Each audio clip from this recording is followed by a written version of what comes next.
కిందకి డౌన్గా కిందకి వస్తుంది అనుకుంటే బ్రేక్ ఇలా ఈ విధంగా పట్టుకోండి. ఈ విధంగా పట్టుకొని క్లచ్ కూడా ఫుల్గా నొక్కేయండి. క్లచ్ కూడా ఫుల్గా నొక్కిన తర్వాత హాయ్ ఫ్రెండ్స్, చాలామంది డ్రైవ్ చేసేటప్పుడు చాలా కంగారు భయం ఉంటుంది అన్నమాట. దేనికనంటే ఎదర అప్పు ఉన్నప్పుడు ఎక్కిస్తేప్పుడు కిందకి డౌన్ అయిపోయి వెనకాల కారుకి ఎంత తగిలిద్ది అని భయపడుతుంటారు.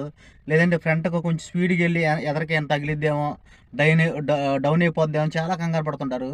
ఈరోజు ఆ కంగారి భయం లేకుండా మీకు అప్పు కానీ లేదంటే ఘాట్ రోడ్ కానీ ఎక్కించే విధానం మీకు ఈరోజు పైకి ఘాట్ రోడ్ కానీ అప్పు కానీ ఎక్కించేటప్పుడు క్లచ్ బ్రేక్ ఏ విధంగా వాడాలి అనేది. Thank you so much friends. మనకి వెనకాల మనం అప్పు ఎక్కేటప్పుడు కారు కిందకి వస్తుంది అనుకుంటే బ్రేక్ ఇలా ఈ విధంగా పట్టుకోండి. ఈ విధంగా పట్టుకొని క్లచ్ కూడా ఫుల్గా నొక్కేయండి. క్లచ్ కూడా ఫుల్గా నొక్కిన తర్వాత మనకే బ్రేక్ కూడా అలా పట్టుకోండి. బ్రేక్ కూడా అలా పట్టుకొని క్లచ్ అనేది నిదానంగా చాలా నిదానంగా తీసుకురండి. నిదానంగా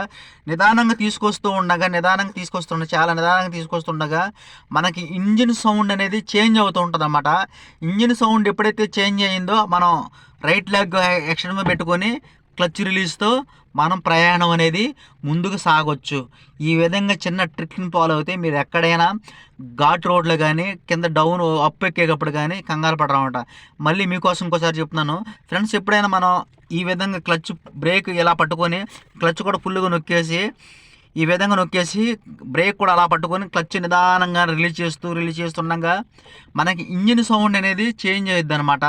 చేంజ్ అయినప్పుడు క్లచ్ రిలీజ్ చేసేటప్పుడు మనం కాల్ అనేది రైట్ లెగ్ అనేది ఎక్కడ మీద ముందుకు పెట్టేసి మనం క్లచ్ అనేది సర్వీస్ చేసుకుంటూ ఉంటే ప్రయాణం అనేది మనకు ముందుకు సాగుతూ ఉంటుంది. వెనక డౌన్ అనేది రాదు, ముందు పైకి మనం అప్పులోకి ఎక్కుతాం.